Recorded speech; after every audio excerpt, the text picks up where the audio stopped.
La Russie n'était pas censée craindre des attaques sur son territoire. C'est ce que pensait Vladimir Poutine en lançant son opération militaire spéciale, même quand elle est devenue une véritable guerre. Poutine était convaincu que le combat qu'il avait déclenché n'affecterait jamais son propre territoire.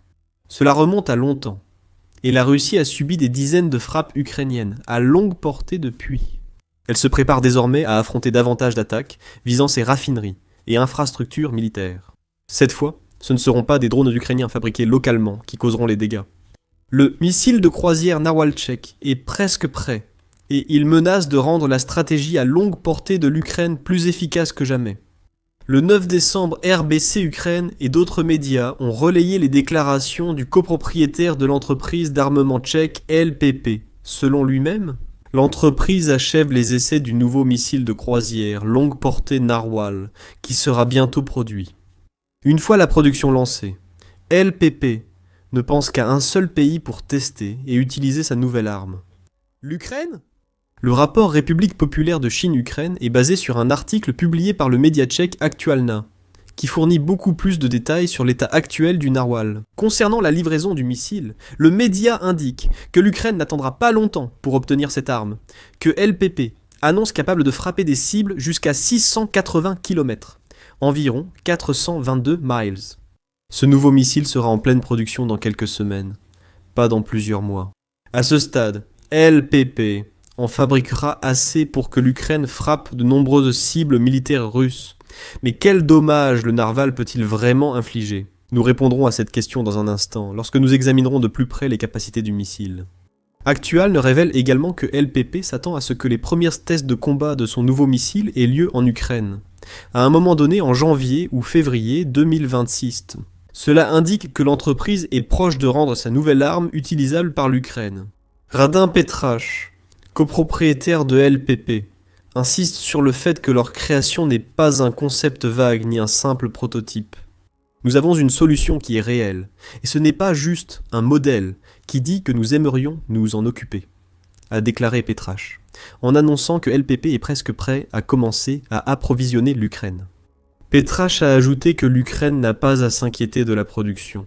Avec le Narwal, contrairement à d'autres fabricants de missiles qui doivent souvent acheter des composants auprès d'autres entreprises avant de pouvoir construire leurs armes, LPP fabrique le Narwal presque entièrement en interne.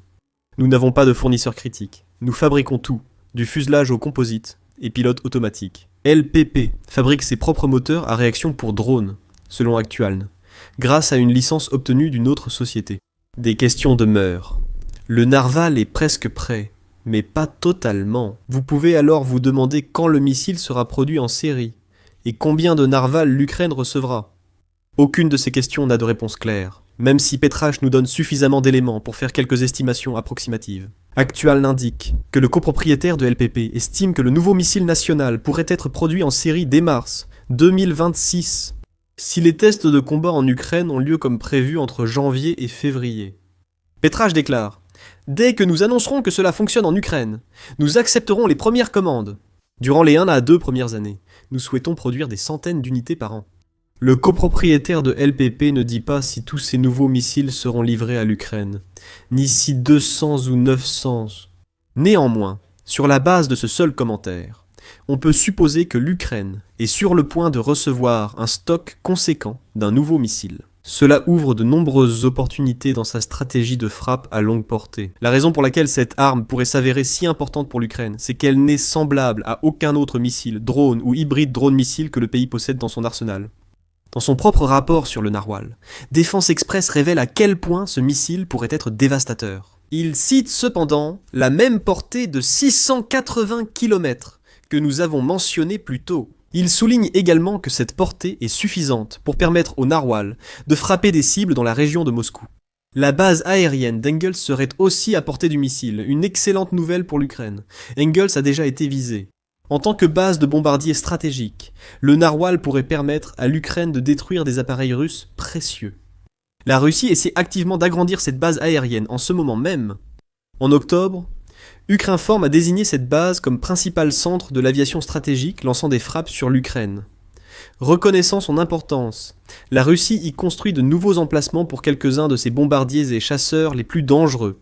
Le 8e bataillon séparé, ARATA, qui fait partie de la direction principale du renseignement du ministère de la Défense de l'Ukraine, révèle cette information dans un message publié sur Telegram en déclarant « Au nord de la base, du béton est coulé et 12 nouvelles aires de stationnement sont préparées pour les avions Tupolev, 95, Ernst Tupolev, 160, Sukhoi, 34 et Sukhoi, 35. » La seule raison pour laquelle la Russie construirait autant sur la base aérienne d'Engels est expliquée par le bataillon A, RATA. La construction active montre que la Russie prépare de nouvelles frappes. L'Ukraine doit renforcer ses capacités de frappe en profondeur, ses drones, missiles longue portée et armes de précision pour frapper préventivement ses bases, indique-t-elle sur Telegram. Si la Russie prépare une base pour plus de frappes à longue portée, l'Ukraine doit renforcer ses capacités. L'arrivée du Narval tombe à point pour permettre à l'Ukraine de viser les avions de chasse et bombardiers attendus à Engels. Revenons aux spécifications du Narval. Défense Express précise que le nouveau missile atteint jusqu'à 750 km/h, soit environ 466 mph. Il peut transporter une ogive de 120 kg, soit 264 livres. Assez puissant pour percer un hangar à avion, si l'Ukraine réussit un tir direct. C'est suffisant pour détruire tout bombardier ou chasseur russe exposé à Engels ou dans le rayon du Narval. Défense Express compare avec les drones Shahed russes, qui transportent des ogives de 50 à 90 kg, 110 à 198 livres. L'Ukraine a constaté les dégâts que les Shahed russes infligent à ces villes. Le Narval est suffisamment puissant pour permettre à l'Ukraine d'infliger encore plus de dégâts aux installations militaires russes. Bien sûr, toute cette puissance ne servira à rien si le Narval n'est pas capable d'atteindre sa cible. La Russie a énormément perfectionné ses contre-mesures de guerre électronique, ou guerre électronique depuis que Vladimir Poutine a lancé son invasion.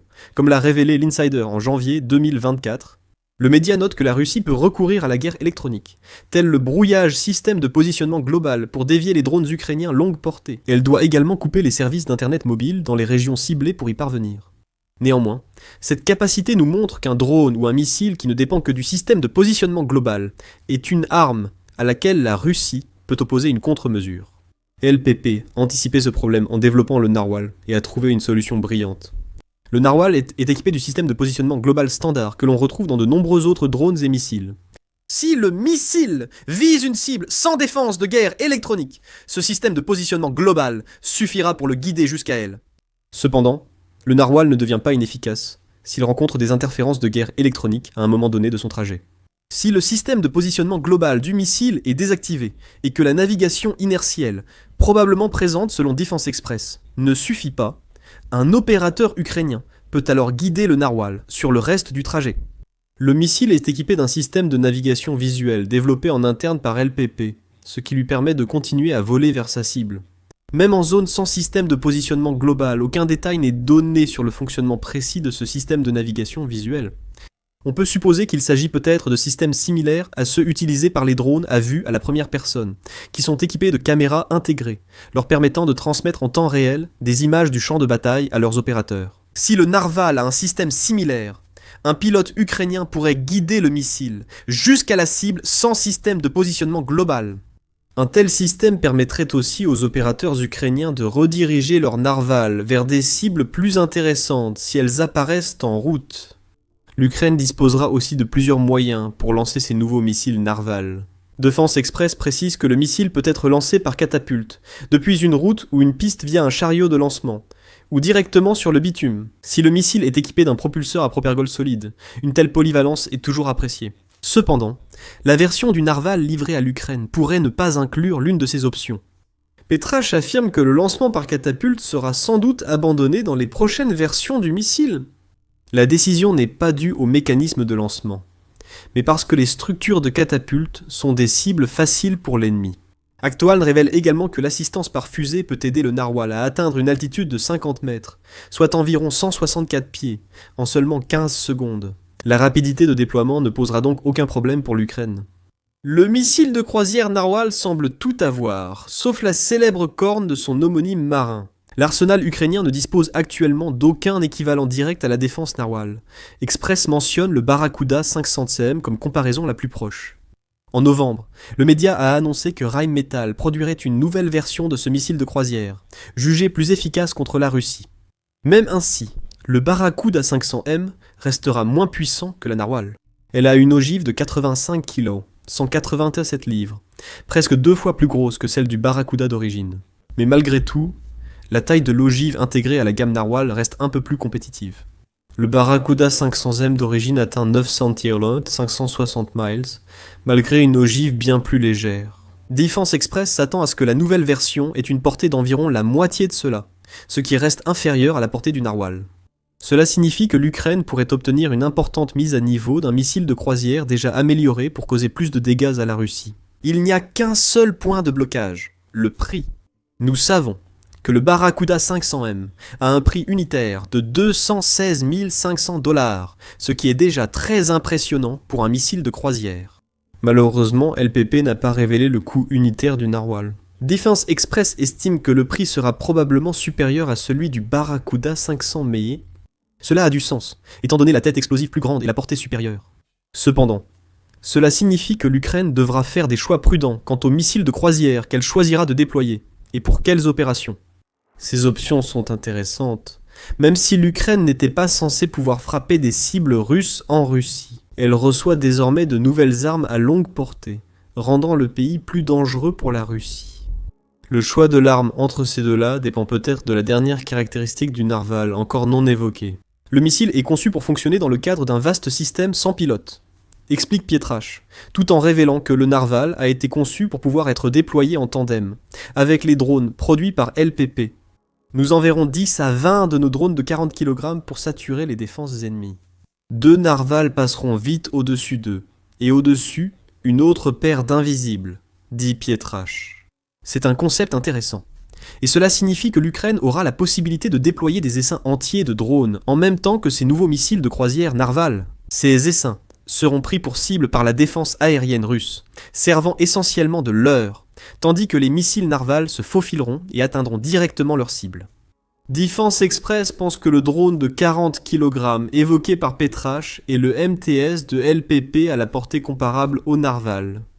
Le drone est bien plus lent que le missile, avec une vitesse maximale de 230 km/h, 142 mph. Pour utiliser ce drone, l'Ukraine devrait en envoyer plusieurs à l'avance, pour garantir qu'ils atteignent leur cible avant un Narwhal. Le MTS transporte aussi une ogive de 12 kg, 264 livres, constituant une menace si les défenses aériennes russes échouent. Les drones invisibles mentionnés aux côtés du Narwhal font sans doute référence au drone furtif Night Ray de LPP. Ce drone transporte une charge utile de 30 kg, 66 livres, et possède le même système de navigation. Il semble que LPP crée une série de drones pouvant être déployés ensemble, bien qu'il ne soit pas clair s'ils fonctionneront les uns avec les autres au sein d'un réseau. L'Ukraine pourrait aussi déployer d'autres drones longue portée avec le Narwhal, même si cela reste à tester. Le Narwhal n'est pas encore en Ukraine.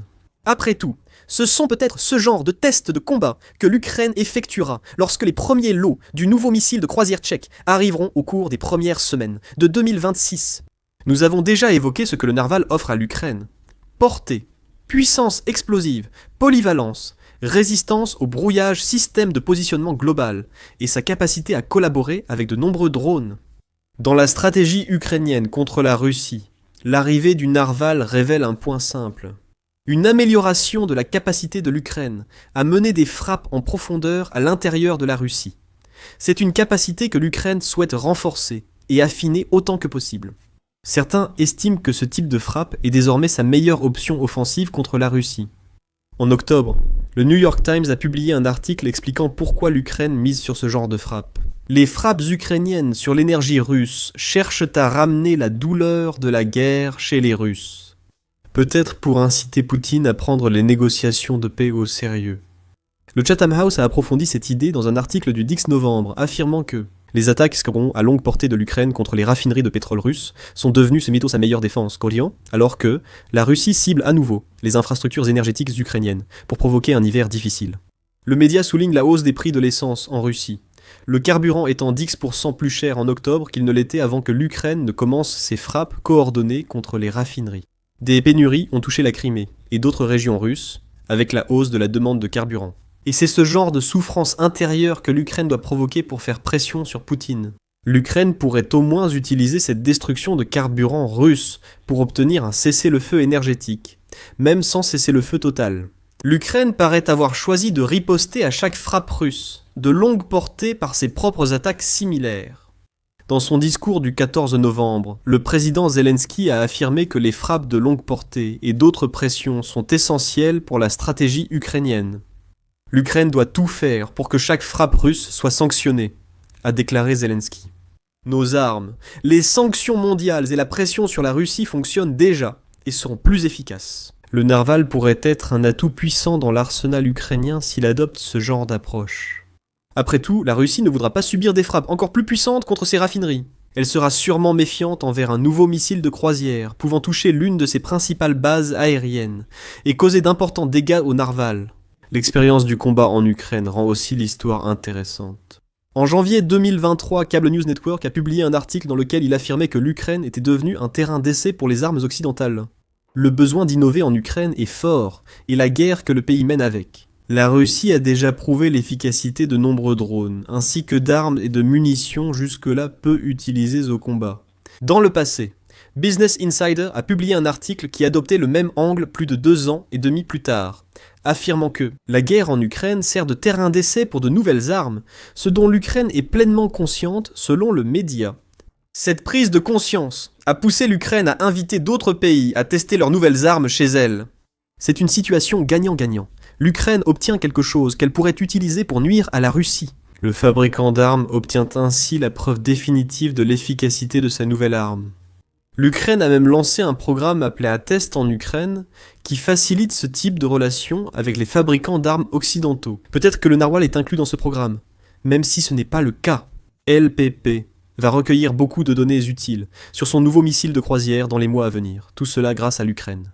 Ces données permettront des améliorations dont l'Ukraine, la République tchèque et d'autres acquéreurs du narwhal profiteront.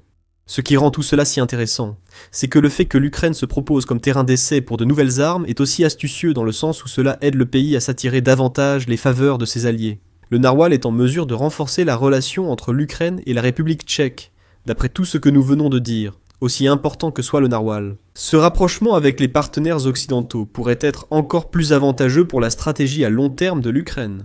À long terme, la stratégie à long terme de l'Ukraine n'est pas la seule à bénéficier d'une amélioration. Cela grâce à l'arrivée de nouveaux équipements occidentaux. Les F-16 du pays sont désormais plus meurtriers grâce à des améliorations révolutionnaires, rendant la Russie impuissante dans les airs. Découvrez-en plus dans notre vidéo. Et n'oubliez pas de vous abonner à l'émission militaire si vous souhaitez voir plus de vidéos sur les dernières armes arrivées en Ukraine. Et merci comme toujours de nous regarder.